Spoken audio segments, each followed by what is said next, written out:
i gràcies per la vostra atenció. Avui, 9 d'octubre, ens trobem un any més en aquest lloc per a celebrar el Dia de tots els valencians i valencianes i anem a fer-ho amb un acte que s'ha convertit ja en una tradició en el nostre poble, com és l'homenatge i ofrena floral a l'insigne escriptor suecà Joan Fuster. Abans, l'obra i la persona de Joan Fuster. Ell és Salvador Ortells i Miralles, llicenciat en Filologia Catalana. En aquests moments es troba realitzant la seva tesi doctoral sobre la figura de Fuster. Vos deixe amb Salvador Ortells.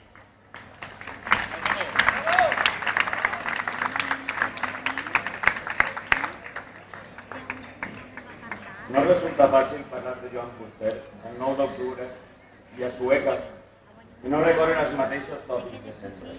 Uns tòpics que, tot siga dit, sembla que comencen a buidar-se de significat a força de tant repetir-los. No cal dir que a hores d'ara no aportem res de nou si remarquem la importància cabdal de Fuster en el desvetllament de la consciència nacional dels valencians. Tanmateix, no estarà de menys recordar-ho.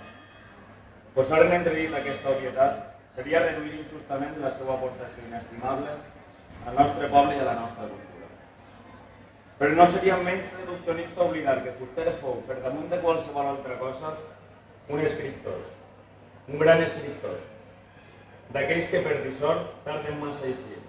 Ja se sap que l'esperit bufa on vol. Tant és que fou un gran escriptor que fins i tot en els seus papers més decididament combatius i polítics mai no deixa de fer una literatura d'una qualitat innegable. No s'explica d'una altra manera la veritat amb què encara avui llegim aquest escrit. És per aquest motiu que ens sembla convenient, ni que siga de tant en tant, parlar de l'altre Fuster, de l'escriptor, que en el fons és el mateix. I pot ser més convenient si cal parlar-ne en públic. I és que si bé les celebracions cíviques i les reivindicacions col·lectives de la figura de Fuster són pertinents i necessàries, pot ser encara ho és més una altra mena de reivindicació més íntima, més secreta, més individual, en definitiva. Em referisc a la lectura atenta dels seus llibres.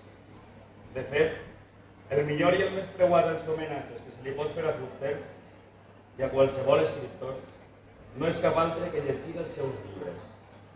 Ara bé, aquests llibres demanen un tipus de lector que adopta, si més no, la mateixa actitud d'ell quan els escrivia. Això és, demanen el compromís de l'escèptic, de qui defuig dels apriorismes i de la quiescència, de qui concep l'acte de pensar com un continu estat d'alerta i de qui, sobretot, mai no se sotmet a cap servilisme polític o ideològic. El seu veritable llegat és un cant de la rebel·lia.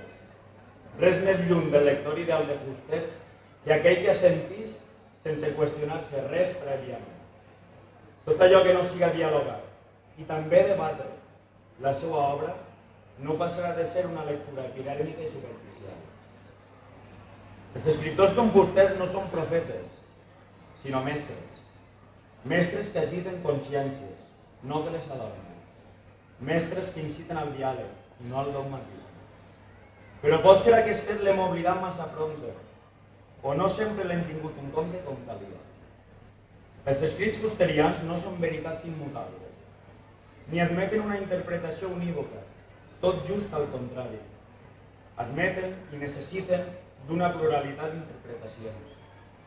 Seria una verdadera llàstima que no ho entenguérem així, perquè això és al capdavall el que els fa tan valuosos. Són escrits que necessiten d'una revisió constant, tal com ell mateix ens va advertir en no poques ocasions. I afortunadament per als lectors, són uns escrits que tracten sobre els temes més variats. L'univers fusterià és vastíssim. Res humà no li era aliè. Per descomptar que no li era aliè el seu país, el nostre, però tampoc la poesia, la filosofia, la música o la pintura.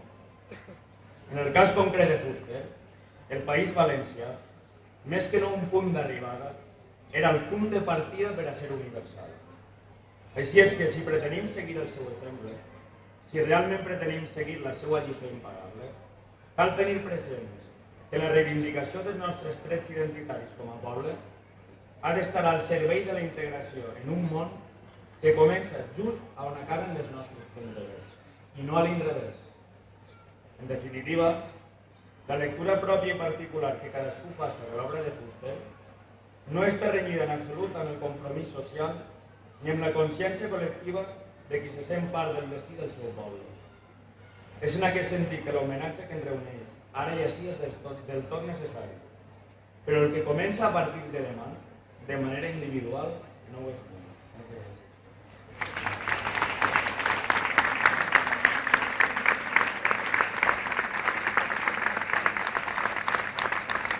Moltes gràcies.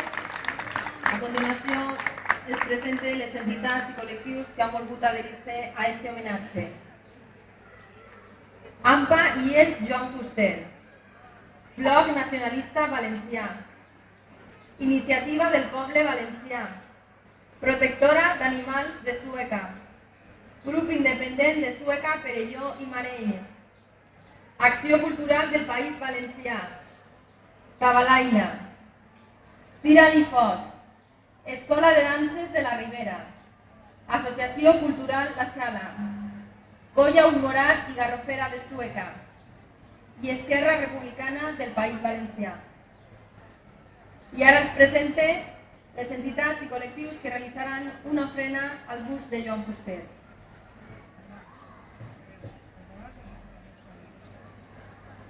Me comuniquen que l'Associació dels Donants de Sang també s'adhereixen a aquest homenatge. I ara sí, anem amb l'ofrena. Comencem per l'Ajuntament de Sueca.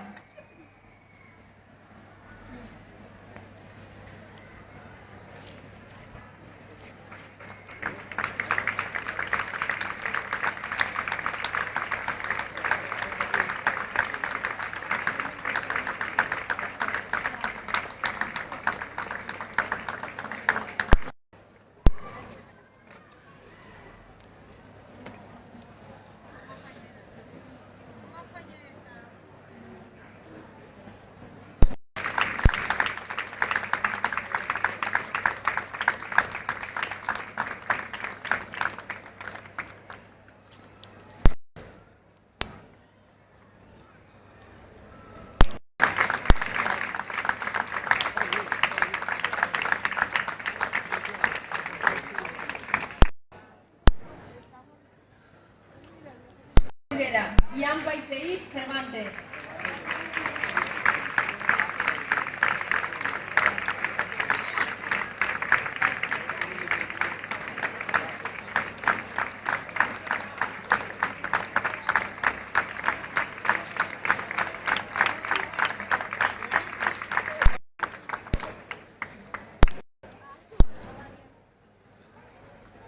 Danses l'Almogàver.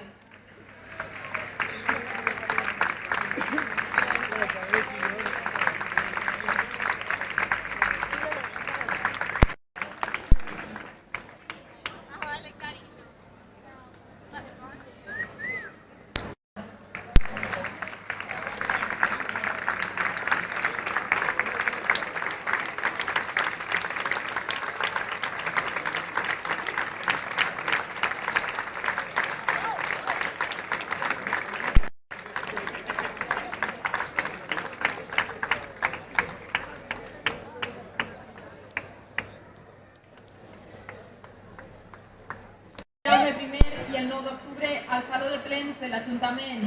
Molt bon dia a tots.